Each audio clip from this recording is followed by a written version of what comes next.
Suspensions are a type of heterogeneous mixtures.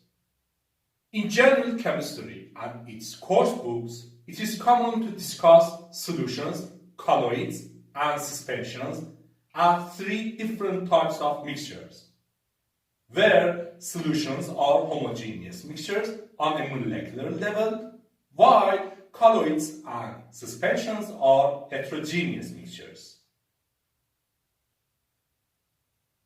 In a rough point of view, both colloids and suspensions can be viewed as heterogeneous mixtures in which there are particles dispersed throughout a medium of different type or phase, or in other words, as heterogeneous mixtures of a dispersed phase and a continuous phase, such as solid particles dispersed in a liquid.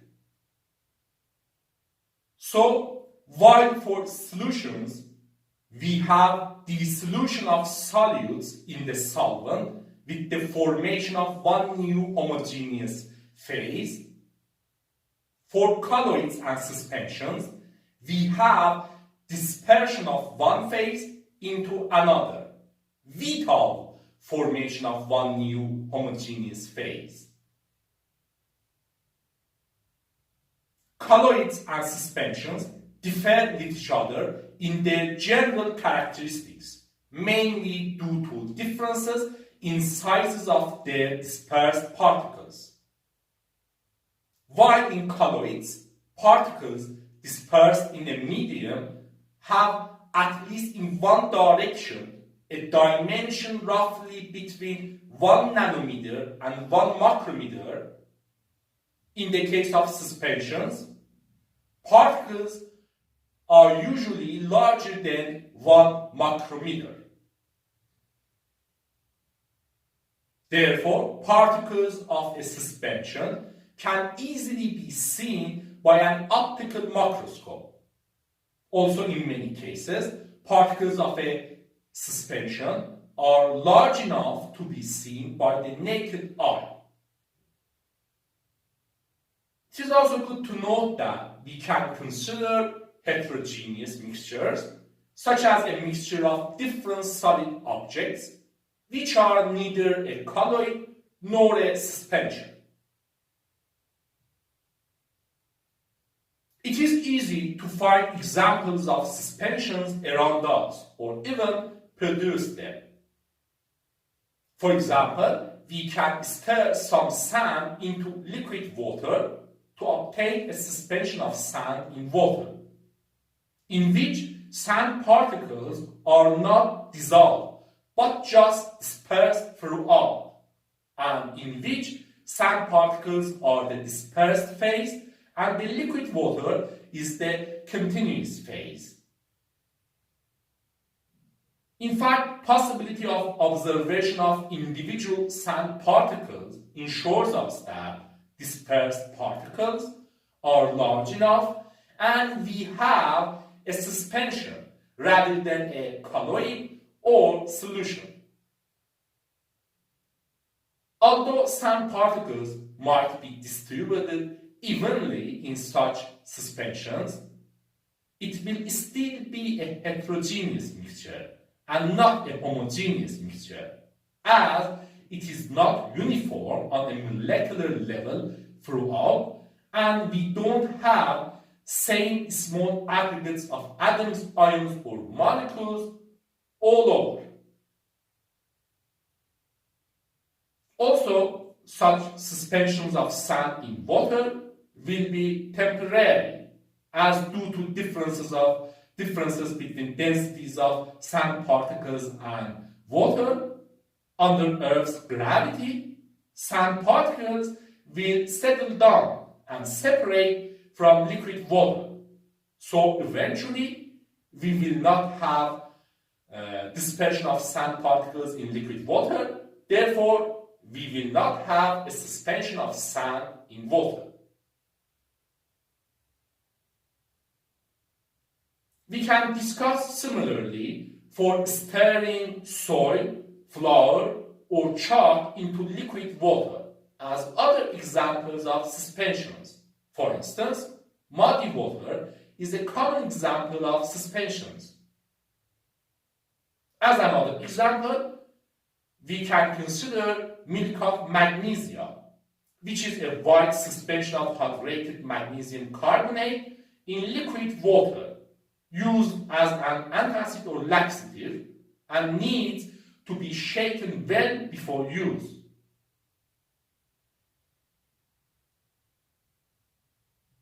As previous examples can also show us, without stirring or forces to disperse particles, suspensions are susceptible to separation of dispersed particles from the medium of suspension.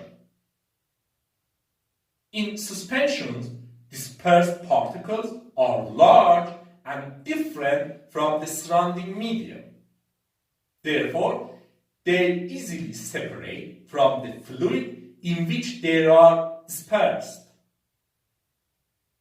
For cases in which dispersed particles have higher densities than the surrounding medium, under Earth's gravity, they tend to settle down at the bottom of the container.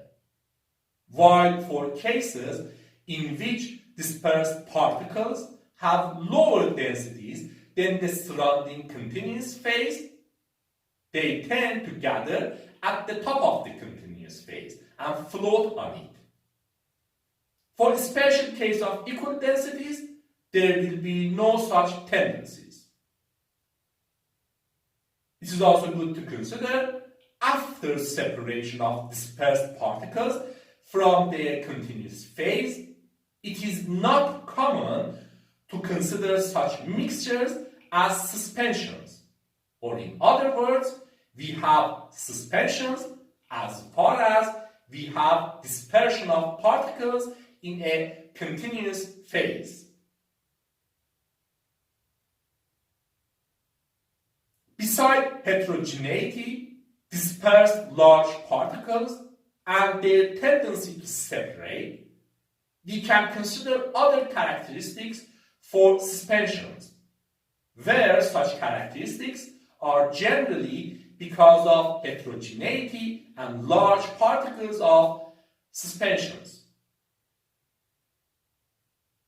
In general, suspensions have characteristics such as being a heterogeneous mixture, being a mix of two or more phases rather than a single phase, or more exactly, having dispersed phases into a continuous phase, having dispersed particles larger than 1 micrometer, instability due to separation of phases, having visible particles, being opaque because of their large opaque particles, being separable by filter paper, etc.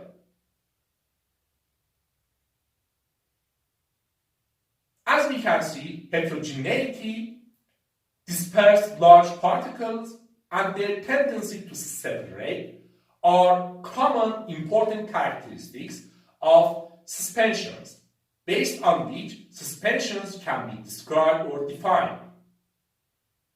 For example, a suspension might be described or defined as a heterogeneous mixture of a fluid containing solid particles sufficiently large for sedimentation, where sedimentation is separation of a dispersed system under the action of gravitational or centrifugal field according to the differences between densities of the components.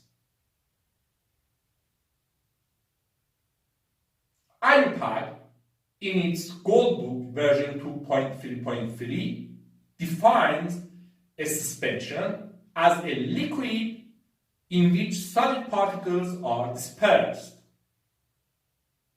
As we can see, such descriptions or definitions limit physical state of dispersed particles to solid state, and also limit physical state of the continuous phase to gas or liquid, or even only liquid.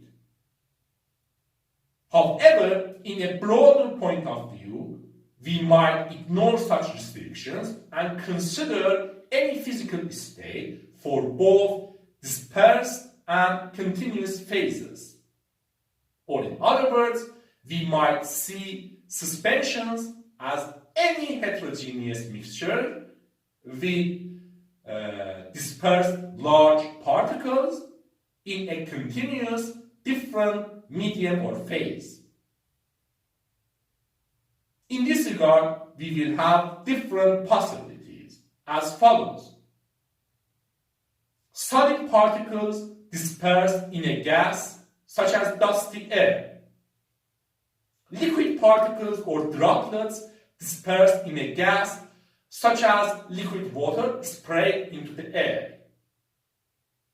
Solid particles dispersed in a liquid such as muddy water. Liquid particles dispersed in another liquid such as vinaigrette or mix of an oil with vinegar or lemon juice. Gas particles dispersed in a liquid such as gas or air bubbles dispersed in liquid water. Solid particles dispersed in another solid, such as granite. Liquid particles dispersed in a solid, such as wet sponge. And gas particles dispersed in a solid, such as porous rocks. It is important to note that gases mix uniformly to form a homogeneous mixture, a solution. Therefore, even in a broader point of view, we don't have suspensions of gas particles in another gas. It is also good to consider that due to lack of movement freedom in solids, particles dispersed in a solid continuous phase are frozen at their places and cannot separate from the solid continuous phase. Therefore, suspensions with a solid continuous phase lack instability due to separation of phases. But they are still similar to other suspensions in their heterogeneity and associated properties. Furthermore, we should consider that in addition to the use of the term suspension as a specific type of heterogeneous mixtures, it is common to use suspension whenever we have dispersed or suspended particles, regardless of their size. For instance, a colloid might be introduced as a suspension of something in another one. Anyway, here we can see through the eyes of chemists, there are different types of mixtures with different general characteristics. Also here we can see what suspensions are, what characteristics they have, and how abundant they are around us. This is interesting, isn't it?